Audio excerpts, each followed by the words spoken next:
everyone, and welcome to Children's Day on the Farm. Today my sisters and I are going to show you what life was like for children who grew up in the Carolina Piedmont in the 19th century. Not everyone was fortunate enough to grow up wealthy, so most children spent their days working with their parents on their family's farm. It was also true for children who grew up enslaved, like those on the Bratton plantation. Instead of living on their own family's farm, enslaved children were forced to work on plantations. We're going to show you what children did throughout the day to help their families, but we're also going to show you that children in the 19th century loved having time to play too. Let's go. After waking up at dawn with the rest of the family, the first thing the children would do would be to make up their beds and get dressed. After that, they would head outside and bring water for cooking and washing and firewood to keep the fire going. This was a big help to Mother, who would already be fixing up breakfast for everyone.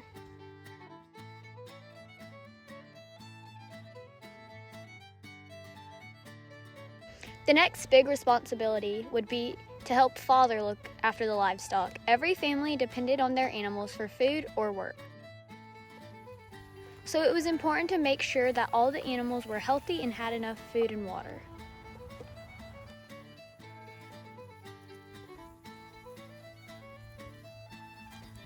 This meant bringing grain or hay to some of the animals or turning the animals out into the pasture so that they could graze on grass. Sometimes you might even discover a new baby had been born the night before.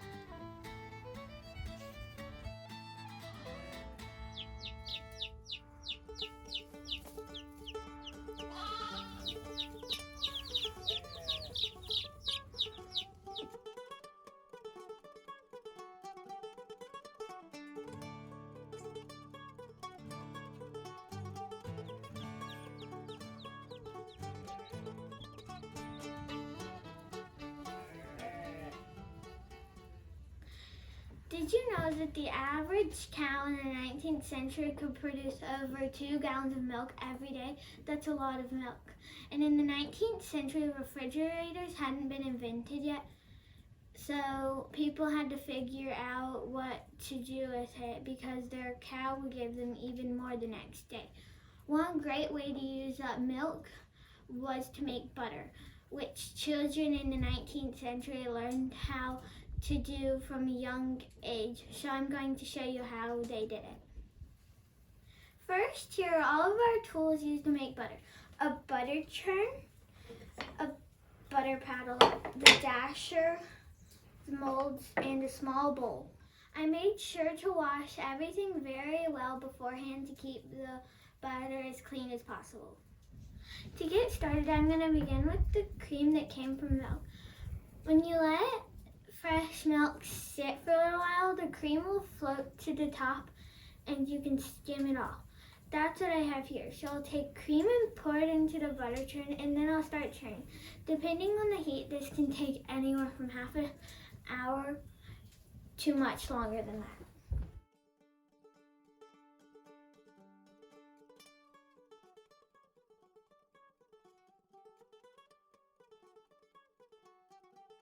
At this point, you'll notice that the cream is starting to get thicker on the dasher. That is the butter starting to form from the fat in the cream, but it's not ready yet. Now you can see that there are little flecks of butter starting to form. It won't be long now. Finally, the butter is ready. You can see the cream has separated into thick lumps. The butter and clearest liquid, which we call buttermilk. Buttermilk is delicious to cook with, and it's even good to drink all by itself. The next thing we will do is strain the butter out of the buttermilk.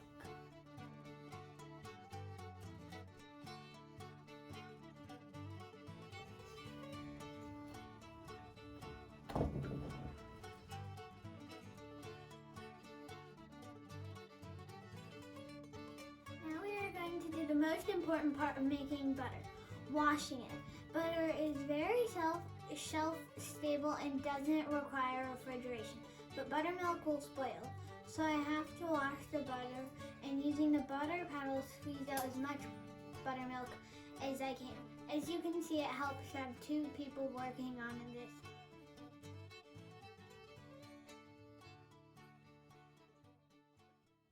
Now that the butter has been washed, it's ready to eat. Sometimes people will add salt or herbs to make it taste even better, but it's alright to eat by itself. In the 19th century, people would even shape their butter into pats by pressing it into a butter mold. Molds came in many shapes and sizes, like the one you see here. But whether the butter looks pretty or just came straight from washing, it's going to be delicious. And here's our butter.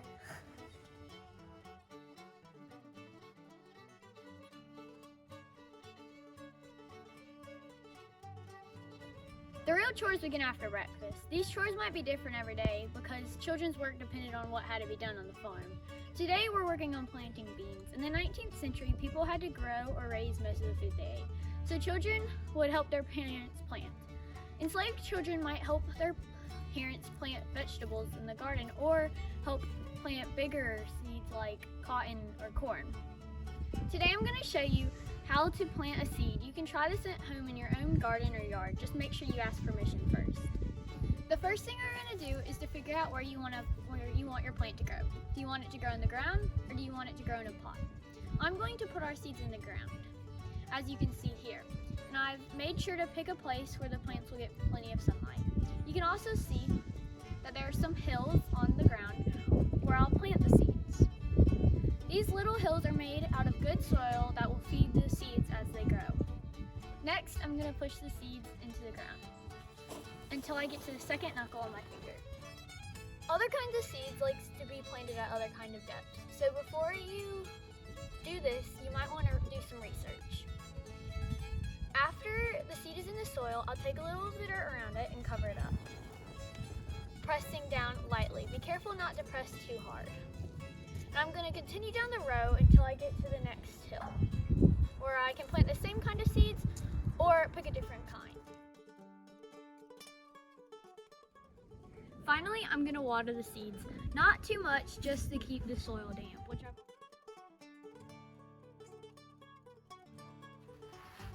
In the 19th centuries, many families had a tradition of turning wool or cotton into fabric. Some families had made enough so that they could sew their own clothing. Most families, though, only made enough fabric for towels, mattresses, washcloths, or other things around the house, if they even had looms to weave fabric at all. In order to be able to make fabric, the family first had to turn cotton and wool into thread or yarn. This happened through a process called spinning. Spinning takes a lot of time and practice, so it was usually something the mother and older sisters knew how to do. But even the younger children could be part of the process by helping with carding. I'm going to show you how carding works and why it was a big help to the mother if someone would card for her. First of all, what is carding? When farmers first cut or shear wool off of sheep, the wool is a dirty, tangled mess. It would be impossible to spin wool like this, and it would make a disgusting thread. So, after the wool has been washed very well, the children would take two brushes called cards and then would brush out the tangles. You can see that I'm brushing the wool to go in one direction.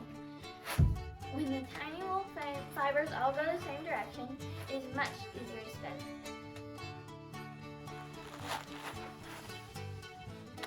Now that the wool is smoothed and untangled, I'm going to start to get it off the brushes by brushing in the opposite direction.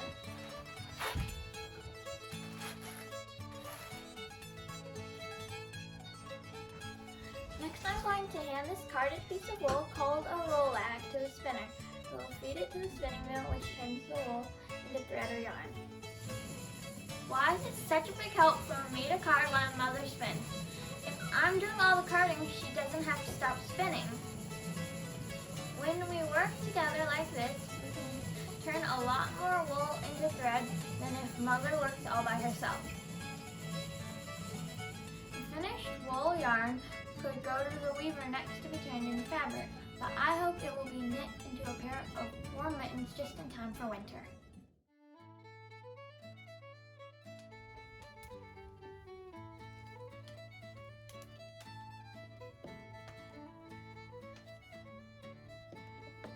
biggest way that children helped their family in the 19th century was cooking. This is one chore that never came to an end, and Mother could use all the help she could get. This was especially true for enslaved families, where the cook had to feed the plantation owner's entire family as well as her own. In the 19th century, in South Carolina, there were two things that everyone ate.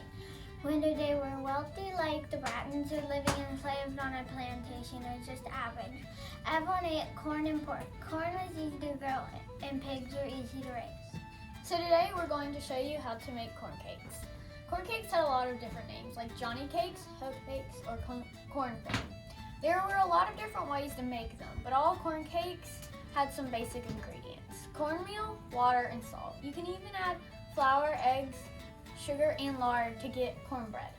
Our recipe will be simple: 3 spoonfuls of cornmeal, 1 egg, enough water to make the batter just a little thicker than pancake batter, and enough salt for it to taste good. So first we're going to add the cornmeal. Next, you're going to crack in the egg.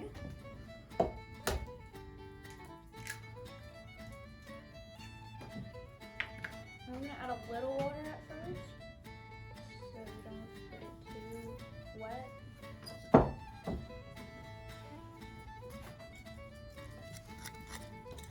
Marco, you want to add a little water? Now we're going to add a little more water because, as you can see, it's very... Try to get all of it in. In the 19th century, everyone cooked their food over a fire. You can do this outside or inside over the heat in the kitchen. Corn cakes could be baked in a Dutch oven or cooked in the hot ashes. But we're going to fry ours. Just like today, children who cooked in the kitchen had an adult there to cook with them. First, I'm going to use a shovel to put down a layer of cold ashes to protect the bricks of the hearth. Next, I'm going to pull out some of the hot coal. These coals are very hot, so I have to be careful not to get too close.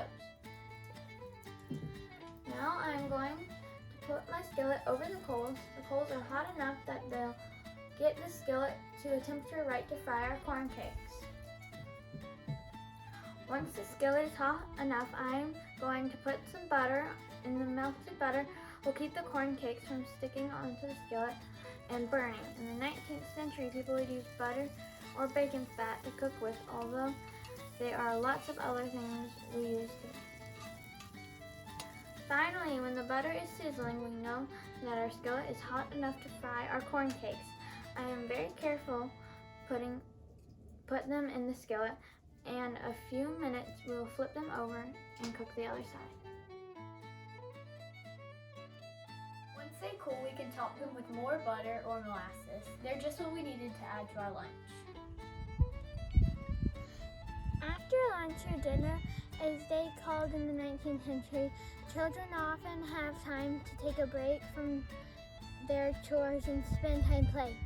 They might go swimming or fishing if it was warm enough, or they find a toy to play with. Even enslaved children had time to play. Most families didn't have much money for toys, so their children's toys were things they found around the house or things they could make at home. Dolls and their clothes were made out of extra fabric or even corn husk. Clay was baked into marbles. Extra pieces of wood became Jacob's ladders and 9-pins, and a length of rope became a jump rope. Here's one of the toys that only needed a piece of string and a button, a buzz toy.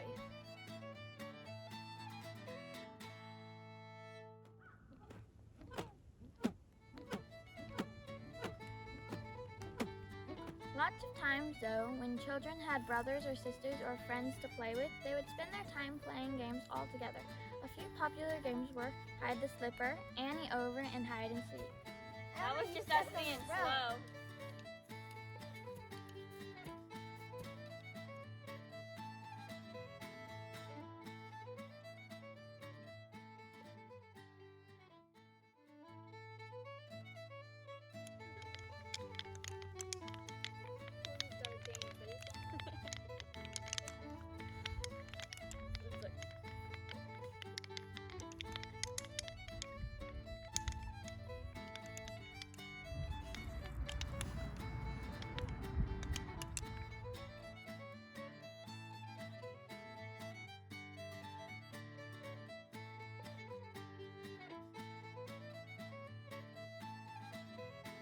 Another popular game in the 19th century was Blind Man's Buff, which we're going to show you how to play. First, start with the person who will play the blind man, and blindfold her.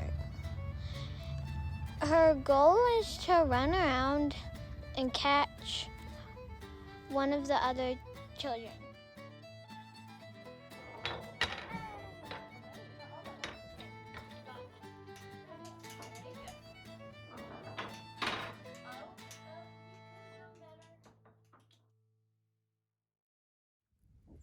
Well, I guess we better go. But as you can see, Children's Day in the 19th century was busy. That was true whether your family was enslaved or free.